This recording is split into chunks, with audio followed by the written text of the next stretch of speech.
ایران نے کویت میں قائم امریکی فوجی اہداف اور خلیج میں ایک امریکی بحری جہاز کو کامیابی سے نشانہ بنانے کا دعویٰ کیا ہے۔ ایرانی فوج کے ترجمان کے مطابق انٹیلیجنس معلومات پر مبنی ڈرون حملے میں کویت کے فوجی اڈے پر موجود امریکی پیٹریاٹ میزائل دفاعی نظام، ایندھن کے بڑے ذخائر، واچ ٹاور، اسلحہ ڈیپو اور حساس مواصلاتی نظام کو تباہ کیا گیا ہے۔ جبکہ بحری کارروائی میں ایک امریکی بحری جہاز پر کروز میزائل داغے گئے ہیں۔ بحرین نے فضائی دفاعی نظام سے ایرانی حملوں کو ناکام بنانے کا دعویٰ کیا۔ دوسری جانب ایران کے آبنائے ہرمز میں متعدد جہازوں اور کشتیوں پر حملے۔ ایرانی خبر ایجنسی کے مطابق آبنائے ہرمز میں خلاف ورزیوں پر کئی جہازوں کو نشانہ بنایا گیا ہے۔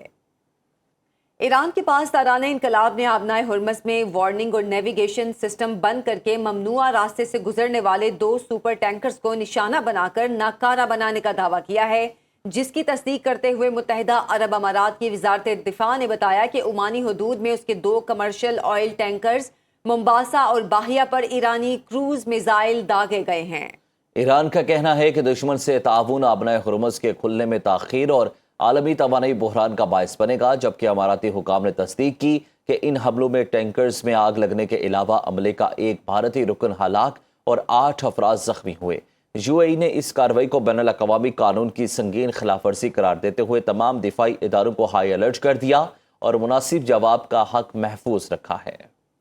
امریکی صدر ٹرمپ نے ایران کے خلاف جاری شدید فوجی کارروائیوں کے نتائج کا اعلان کرتے ہوئے دعویٰ کیا ہے کہ امریکی فضائی حملوں نے ایرانی عسکری طاقت کو مفلوج کر کے اسے بڑی حد تک پتھروں کے زمانے میں واپس دھکیل دیا اور اب 4 ماہ قبل والا ایران مشرق وسطی میں پہلے جیسی قوت سے نہیں رہا۔ نیوز میکس کو دیے گئے انٹرویو میں اپنے حالیہ بیانات میں صدر ٹرمپ نے ایران کے اقدامات کو بے وقوفانہ قرار دیتے ہوئے واضح کیا کہ امریکہ تیزی سے ایرانی فوج اور آبنائے ہرمز سے متعلق اس کی صلاحیتوں کو نشانہ بنا رہا ہے،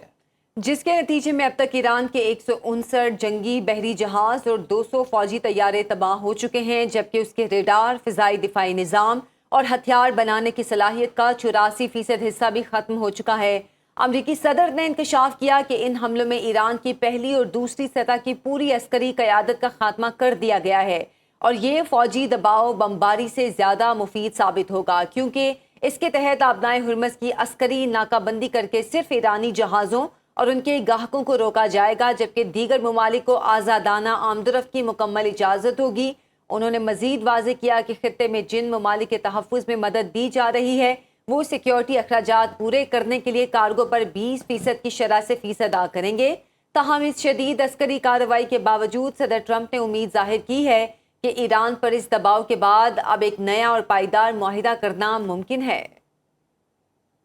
امریکی سینٹرل کمانڈ سینٹ کام نے ایران میں فوجی اہداف پر نئی اور تازہ فضائی کارروائیوں کا مرحلہ مکمل کرنے کا اعلان کیا ہے، جس کے تحت تقریباً 5 گھنٹے جاری رہنے والے آپریشن میں ایرانی ساحلی دفاعی نظام اور میزائل تنصیبات کو درست نشانہ بنایا گیا ہے۔ ایرانی شہر امیدیا میں دھماکے کے نتیجے میں 4 افراد زخمی ہونے کی اطلاع ہے۔ سینٹ کام کے مطابق یہ فضائی کارروائیاں امریکی وقت کے مطابق رات 10:15 پر مکمل کی گئیں، جن میں بشہر، چابہار، جوسی کے کنارک، ابو موسیٰ اور بندر عباس میں قائم ایرانی عسکری اڈوں، ڈرون مراکز اور بحری صلاحیتوں پر گائیڈڈ ہتھیاروں سے حملے کیے گئے تاکہ ان کی تجارتی جہازوں کو نشانہ بنانے کی صلاحیت کو مزید کمزور کیا جا سکے۔ امریکی فوج نے واضح کیا کہ اس مشرق وسطی میں 50,000 سے زائد امریکی فوجی تعینات ہیں اور خطے میں کسی بھی ممکنہ صورتحال یا جوابی کارروائی سے نمٹنے کے لیے امریکی افواج مکمل طور پر الرٹ ہیں۔